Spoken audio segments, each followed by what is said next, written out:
현행법상 네. 바로 주 4일제 또는 4.5일제가 시행이 가능하냐 이 문제입니다. 네, 두 가지 방식이 있습니다. 첫 번째는요, 그냥 근로시간 단축을 그냥 해버리는 것이죠. 네. 자, 두 번째는 근로시간 단축 없이 유연 근로시간제를 도입해서 운영할 수도 있습니다. 네, 반갑습니다. HRS 정 셰프. 복 셰프입니다. 안녕하세요. 반갑습니다. 네, 오랜만입니다. 네. 자, 노무사님, 일주일에 근무할 수 있는 일수를 선택할 수 있다면 며칠만 일하고 싶어요? 만약에 내가 선택이 가능하다. 네, 마음대로 선택할 수 있다. 저는 딱 3일이 좋을 것 같다. 놀러 왔습니까?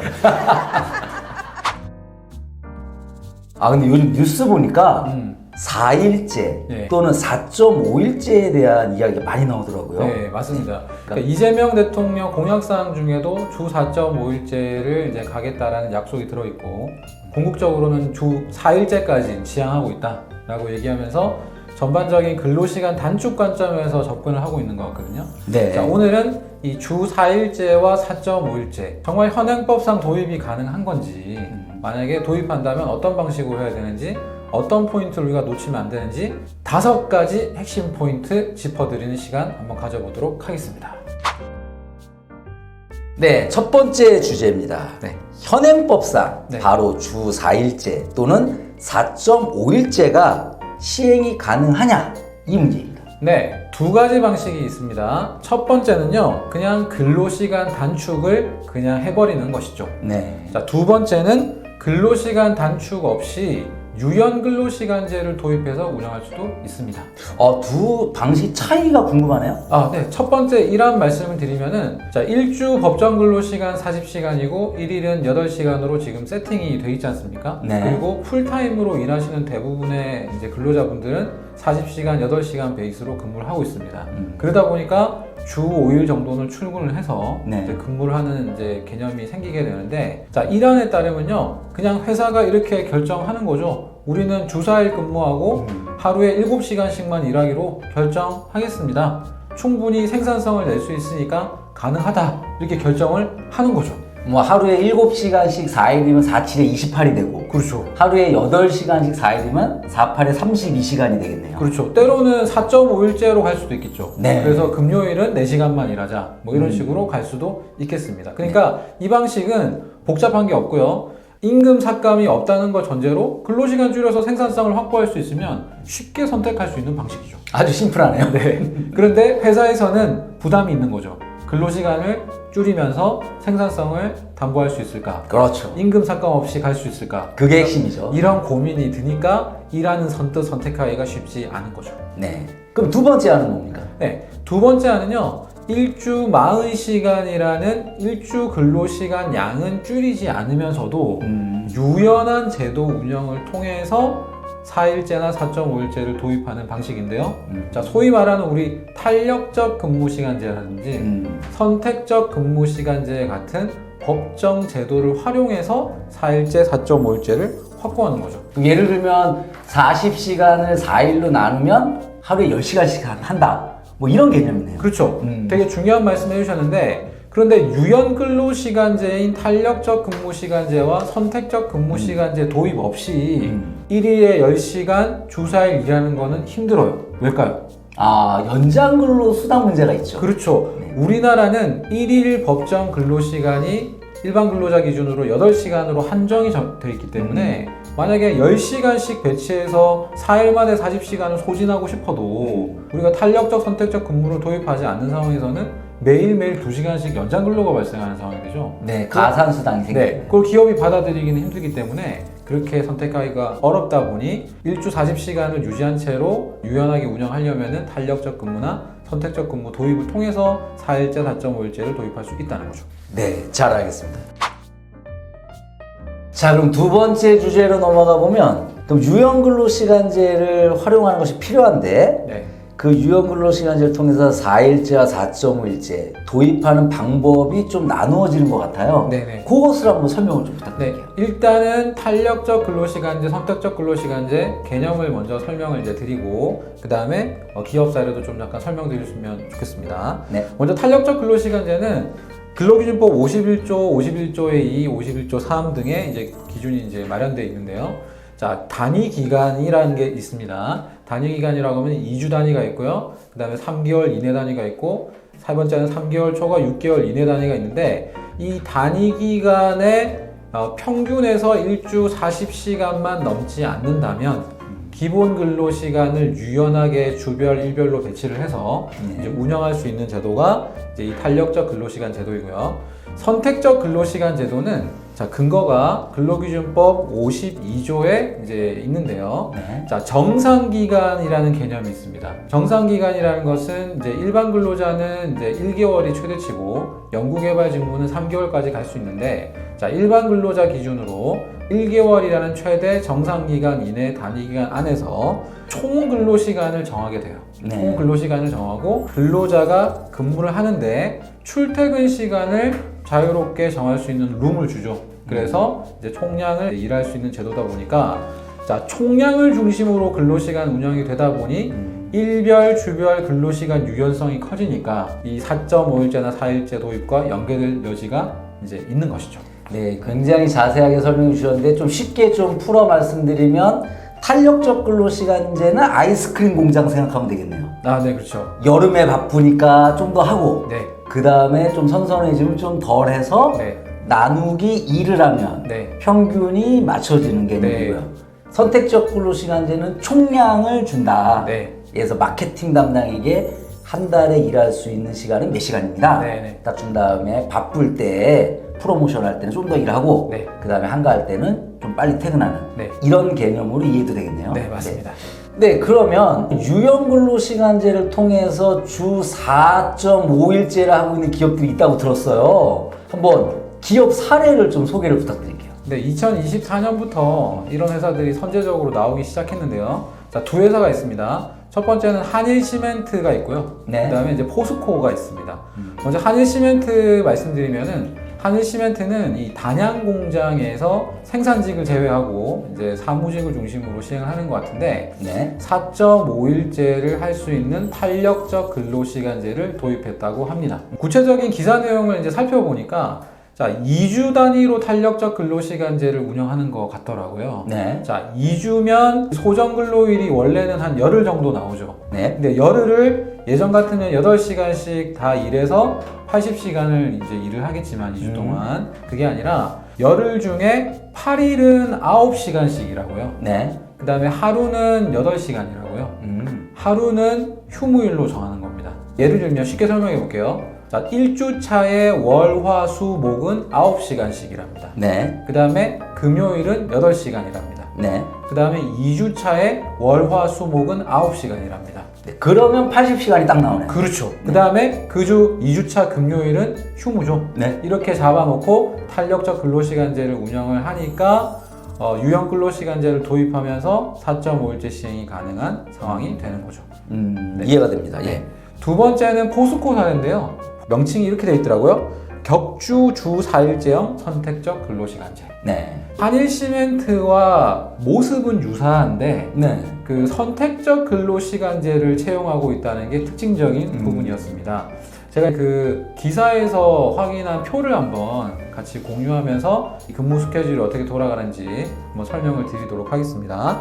자, 근무 캘린더 예시가 나오는데요. 자, 첫째 주, 둘째 주 이렇게 이제 있습니다.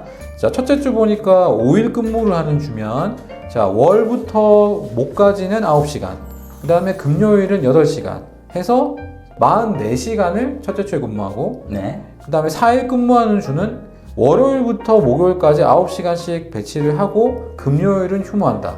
자, 이러면 2주차는 36시간이 되죠. 네. 자, 합치면 80시간이고 평균 내면 40시간이니까 이제 유연한 제도 도입을 통해서 4.5일제를 갈 수 있는 구조고, 사실상 4일제 느낌도 날 수 있는 게 복셰프님 한번 보세요. 왜 4일제 느낌이 가능할까요? 그 금요일날 근무하는 날 연차를 쓰게 되면 4일 일하는 건데. 그렇죠. 보통 웬만한 근속이 되면 한 20일 정도 연차가 있지 않겠습니까? 그렇죠. 금요일날 근무하는 주를 연차로 만약에 사용을 개인이 한다면 상당 부분 이제 4일제 느낌이 나는 제도가 될 거라고 또 생각이 듭니다. 네, 한일 시멘트와 포스코 사례를 살펴봤는데요.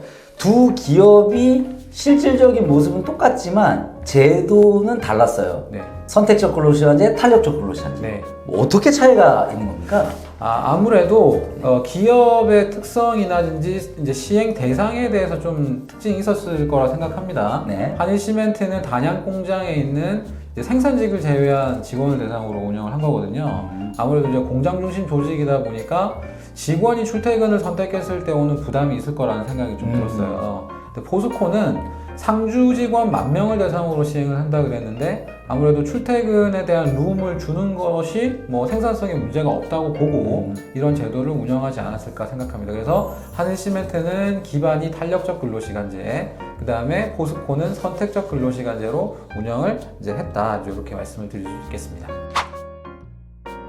네, 다음 주제로 넘어가 보겠습니다. 그렇다면 이게 유연근로시간제라는 것이 노동법상의 제도인데 그렇죠.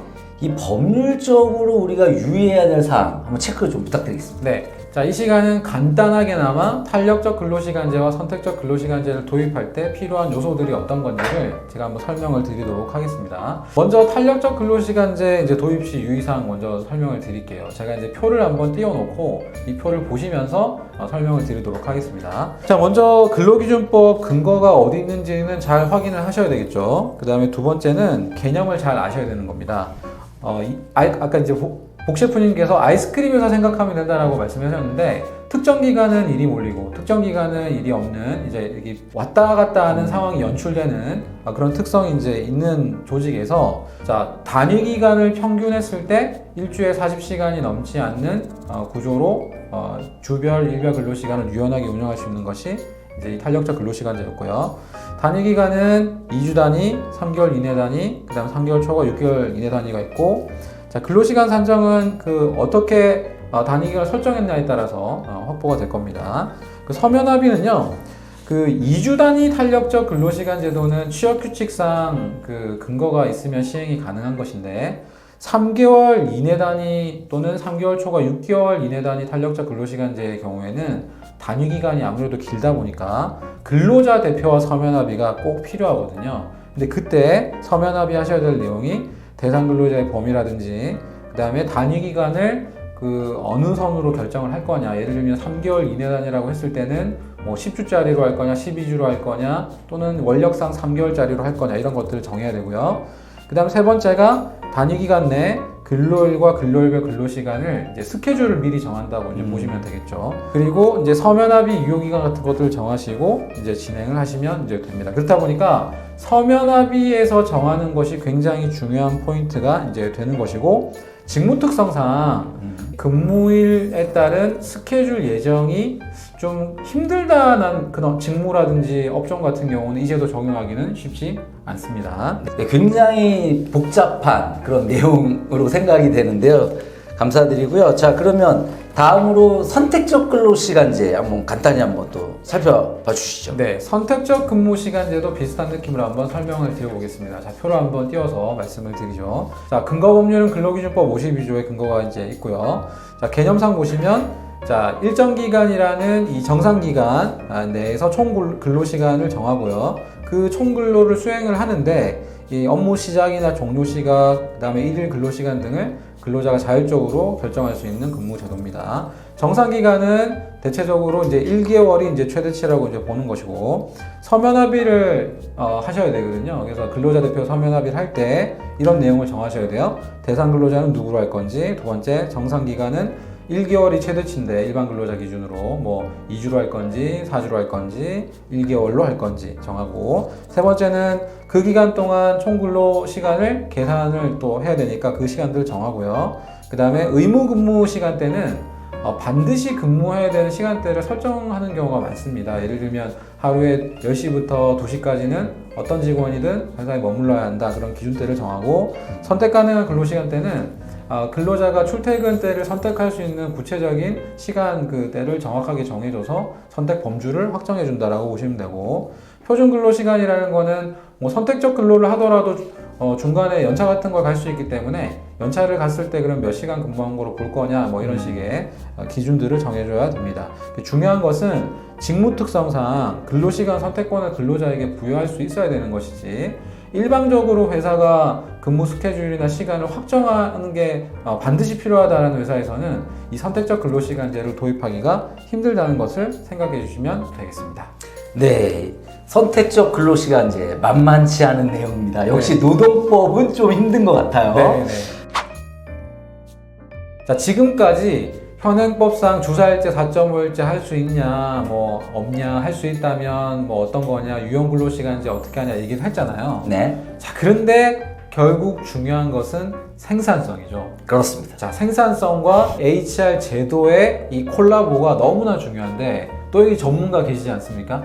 자, 오늘 이 얘기를 또 한 꼭지로 안 해볼 수가 없는데 생산성과 HR의 핵심 어떻게 얘기를 해주실 수가 있습니까? 사실 주 4일제 또 4.5일제는 복리후생 제도가 아니에요. 그게 무슨 말이죠? 사실은 일하는 방식의 변화예요. 많은 기업들이 주 4일제와 4.5일제를 직원들에게 선물처럼 줬던 기업들이 있어요. 그냥 근로시간 줄여주고 마치 수영장 하나 만들어주는 것처럼. 그렇죠. 네. 근데 많은 기업들이 실패했어요. 왜냐하면 회사가 힘들어지거든요. 매출이 떨어집니다. 그러면 무슨 4일제야? 우리 다시 5일 일합시다. 뭐 이런 식으로 복귀한 기업들이 꽤 많습니다. 일부 기업들도 보면은 뭐 임원회 안에서 그런 경우 많지만 네. 뭐 5일제, 6일제로 다시 복귀한 경우 많죠. 그렇죠. 그렇기 때문에 이 주 4일제와 4.5일제는 일하는 방식의 변화, 결국 생산성의 관점으로 접근해야 된다. 네. 그랬을 때 몇 가지 포인트가 나오는데요. 네. 자, 그럼 첫 번째 한번 말씀해 주시죠. 첫 번째, 정말 너무나 강조했던 성과 책임 관점의 접근이죠.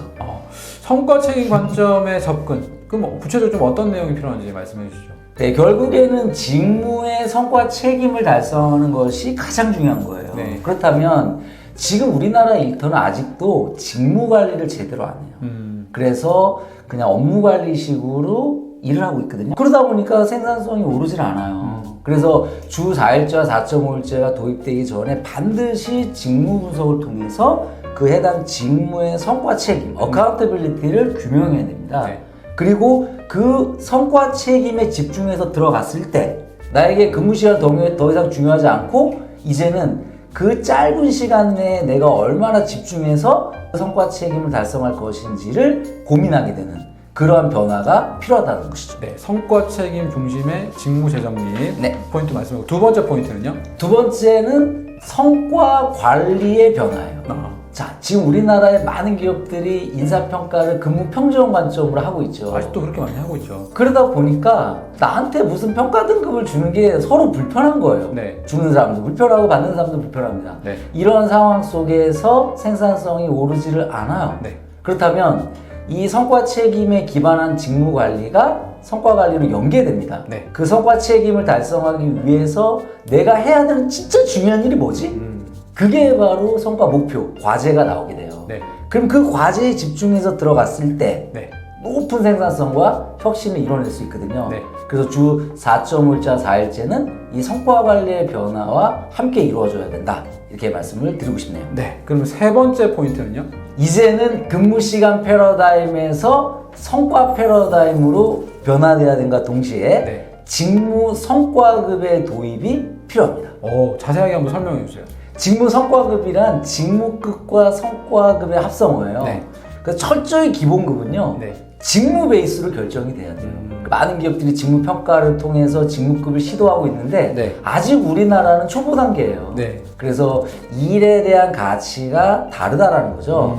그것을 반영하는 직무급이 먼저 네. 선행돼야 되고 네. 성과급은 그 일에 대해서 더 높은 성취를 낸 사람에게 회사가 동기부여로 지급하는 거예요. 네. 그래서 이 성과급이 지급됐을 때 내가 좀 더 하고 싶은 그런 마음이 든단 말이에요. 네. 그래서 결론적으로 직무 성과급이라는 이 보상 체계는 주 4.5일자 4일제의 아주 핵심적인 동기부여 수단이 될 겁니다. 그러면 네 번째 포인트가 좀 연결이 잘 될 것 같은데 말씀 좀 해주시죠. 이 주 4일제와 4.5일제는 핵심 인재의 유치와 아주 밀접하게 연계돼 있어요. 네. 지문을 바꿔 던지면 A라는 회사가 주 4일제고 B라는 회사가 주 5일제예요. 네. 여러분이 만약에 합격을 동시에 했다 어디를 가겠습니까? 4일째, 4.5일째 하는 회사죠. 고민이 필요 없죠. 네. 4일제와 4.5일제가 핵심 인재를 블랙홀처럼 빨아들일 겁니다. 다시 말씀드려서 어느 기업이 이 4.5일제와 4일제 시작하게 되면 나머지 기업들은 이제는 버티기가 어려워요. 네. 성과 책임 규명과 성과 관리가 이루어지고 직무 성과급이 준비된 회사는 이 4일제와 4.5일제를 안착시키는데 굉장히 유리합니다. 네. 하지만 남이 한다고 해서 따라가는 회사는 어떻게 되죠? 생산성이 떨어지는 거를 감당하지 못할 거예요. 네. 그렇기 때문에 결국에 실패하고 말 것이다. 따라서 인재 확보 차원에서 이 제도의 변화를 우리는 고민해야 된다. 그러니까 그 4.5일제나 4일제 자체가 주는 매력 때문에 핵심 인재가 확보되기도 하지만 네. 그걸 하기 위해서 선제적으로 직무를 성과 책임 중심으로 바꾸고 그 다음에 성과 관리를 제대로 하고 직무 성과 중심의 공정한 보상을 하게 되니까 또 핵심 인재가 확보될 가능성이 높아지겠네요. 그렇죠. 그런 선순환도 가능하겠죠. 네. 자, 그러면 5번째 포인트는 또 어떻게 있을까요? 자, 이 제도의 변화는 네. 너무 급진적이지 않았으면 좋겠어요. 일단 5일제가 4.5일제를 통해서 4일제로 그렇게 진화 발전했으면 좋겠고요. 네. 그리고 일단 파일럿 테스트를 좀 하는 게 필요하지 않을까. 어떤 그래서 파일럿 테스트를 말하는 거죠? 뭐 일부 부서를 대상으로 일정 기간 동안 네. 4일제와 4.5일제를 시행해보는 이런 방식이 있겠죠. 네. 사실은 연세대학교 세브란스 병원에서 사실은 간호사를 주 4일제를 시행했었잖아요. 네네. 그리고서 다시 한번 연구를 해보니까 이직률이 낮아지고 그리고 생산성이 올라가고 이런 긍정적인 효과가 있었어요. 네. 이런 걸 통해 가지고 확산해 나갔듯이 우리가 파일럿 테스트를 통해서 제도를 전사적으로 확산해 나가는 것도 굉장히 중요한 포인트다 이렇게 말씀드리고 싶습니다. 네, 세브란스 병원도 아마 일부 병동에서만 파일럿으로 해보고 이제 확산을 시킨 걸로 알고 있는데 네. 그런 노력들이 필요하다라는 말씀을 해주신 것 같습니다. 네, 알겠습니다. 지금 생산성에 대한 부분, HR에 대한 부분 결국은 이 전사적인 전략과 매칭이 돼야 되는 거거든요. 그렇죠. 이 단편적으로 그냥 뭐 인사 노무부서에서 근로시간 줄이는 거 아니야 뭐 이렇게 접근하면은 진짜 폭망할 것 같고. 맞습니다. 자, 그렇다면 조직마다 상황이 다르고 여건이 다를 텐데 자, 이 조직에 맞는 전략을 어떤 요소를 감안해서 세우는 게 좋을지 한번 의견을 주시죠. 자, 첫 번째는 노사 관계에 대한 측면인데요. 네. 자, 유노조 기업이 있고 무노조 기업이 있을 그렇죠. 거예요. 네. 그리고 노사 관계가 굉장히 협력적인 회사가 있고 그렇지 않은 기업이 있단 맞습니다. 말이에요. 그래서 이런 상황에 따라서 이 접근 방식이 달라야 됩니다. 네. 특히 유노조 기업이면서 노사 관계가 안 좋은 경우는요. 이 근로시간 단축을 철저히 노조와 협의를 통해서 진행하셔야 돼요. 그 회사가 일방적으로 준비해가지고 실행한다고 해서 물론 실행도 어려울 뿐더러 임금에 대한 조정이라든지 이런 여러 가지 이슈가 생길 수가 있고요. 그리고 나서 생산성 측면에서 굉장히 어려움을 맞이할 가능성이 있습니다. 네. 그래서 노사 관계적인 측면을 먼저 말씀드리고요. 네. 두 번째는 산업에 대한 특성을 반영해야 돼요. 유통업과 그다음에 제조업과 IT업 이런 업종의 특성 그리고 그 안에는 직무 특성이 있거든요. 그렇죠. 그거에 따라서 이 근로시간의 변화는 굉장히 다른 모습을 띠어요. 사실 최근에 재택근로가 엄청 확산됐거든요. 네네. IT 기업 같은 경우는 이제는 재택근로가 일반화돼 있어요. 네, 그런 것 같습니다. 그리고 오히려 근무하는 날이 재택근로보다 적은 경우도 있습니다. 하지만 일반 제조업은 사실상 그렇게는 어렵죠. 네네. 왜냐하면 생산 현장과 같이 움직여야 된단 말이에요. 네. 그래서 우리의 업종과 그리고 직무 특성을 봐줘야 된다는 거고요. 세 번째는 그 직군들의 특성도 굉장히 중요해요. 그래서 생산직이냐 연구직이냐 그리고 나아가서 사무직에도 영업직이냐 일반직이냐 이런 직군의 특성도 근로시간에 굉장히 밀접한 관계가 있습니다. 그래서 우리가 너무나 이런 것들 획일적으로 접근하게 되면 오히려 부작용이 생길 수 있다는 말씀 드리고요. 네. 그 다음에 인력의 구성적인 측면도 굉장히 중요해요. 네. 지금 정년이 65세로 지금 연장될 가능성이 있죠. 네. 그러면 우리나라는 점차적으로 고령화가 된단 말이에요. 이런 고령화 속에서 이 근로시간 단축이 먼저 필요한 쪽이 사실은 있어요. 그렇다면 이 고령 인력이 많은 직군 또는 그러한 부서를 대상으로 우리가 먼저 시행하는 것도 상당히 의미가 있다는 생각도 들고요. 네. 결론적으로는 우리 조직의 경쟁력을 높일 수 있느냐에 대한 접근이에요. 그래서 결국에 주 4일제와 4.5일제는 이를 통해서 더 높은 성취를 내고 더 높은 생산성을 낼 수 있다라는 확신이 있을 때 할 수 있어요. 예를 들면 유럽의 독일과 오스트리아, 스위스 같은 기업들을 봐보세요. 그 나라들은 연간 근로시간이 대부분 1300시간에 1400시간이에요. 우리나라는 지금 연간 근로시간이 1900시간대입니다. OECD 평균보다 상당히 높죠. 네. 그런데 1인당 국민소득이 저희의 거의 2배 가까이에 이릅니다. 그렇기 때문에 근로시간 단축은 결국에는 생산성과 같이 움직이는 개념이라는 걸 우리가 꼭 기억해 줘야 된다. 이거를 마지막으로 좀 강조를 드리고 싶습니다. 네, 기업이 이렇게 전략적인 접근을 하지 않을 때 실패 가능성이 높다는 걸 인지하시고 꼭 참고하실 필요가 있겠습니다. 네. 자, 오늘 이렇게 전체적으로 5가지 성공 포인트 한번 살펴봤는데, 자, 요약을 해보니까 네. 4일제, 4.5일제는 단순히 근무일수 줄이는 거, 근로시간 단축하는 게 아니라 결국은 조직이 일하는 방식을 어떻게 혁신시키고 생산성을 어떻게 혁신시키고 어떻게 하면은 건강한 조직 문화를 만들 거냐, 자, 이런 그 측면이 오히려 강하다고 느껴지는데 맞나요? 맞습니다. 그래서 오늘 상당히 긴 시간 동안 주 4일제 그리고 4.5일제 얘기를 나눠봤는데 한번 정 셰프님이 한번 시사점을 한번 정리를 한번 해주시죠. 네, 자, 오늘 영상 통해서 한번 얻을 수 있는 시사점 5가지 재정리해 보도록 하겠습니다. 자, 첫 번째는 단순히 법률 이슈만으로 접근해서는 안 되고 인사제도가 선행돼서 고민돼야 된다는 것. 자, 두 번째는 그 안에 바로 성과 책임 기반 직무, 평가, 보상이 이제 자리 잡고 이제 있다는 것이고. 자, 세 번째는 이런 어마어마한 변화가 이제 준비되어 있기 때문에 순차적인 제도 접근이 필요하고 파일럿 테스트와 리스크 최소화에 대한 이제 전략 강구가 필요하다는 거고요. 네 번째는 근로시간 단축이라는 키포인트는 결국은 핵심 인재를 확보하는 전략의 일환이 될 수 있다는 말씀을 이제 드렸고, 다섯 번째는 결국 일하는 방식 혁신을 통한 건강한 조직 문화를 우리가 어떻게 만들어낼 수 있을까, 위기라고 생각하지 말고 기회로 삼아서 한번 퀀텀해보는 시간이 되면 좋겠다. 이 정도로 정리하면 좋을 것 같은데요. 네. 자, 오늘 이렇게 주 4일제, 4.5일제 성공적인 도입 방안에 대한 5가지 포인트를 조목조목 살펴봤는데 어떻게 도움이 되셨는지 모르겠습니다. 자, 먼저 도입하는 자가 아마 승자가 될 수 있을 거라고 생각하는데 고민 잘 해보시고 성공적인 도입하시면 좋겠습니다. 자, 오늘 영상이 마음에 드셨으면 구독과 좋아요, 알림 설정 꼭 부탁드리고요. 다음에 또 좋은 영상으로 뵙도록 하겠습니다. 고맙습니다. 감사합니다.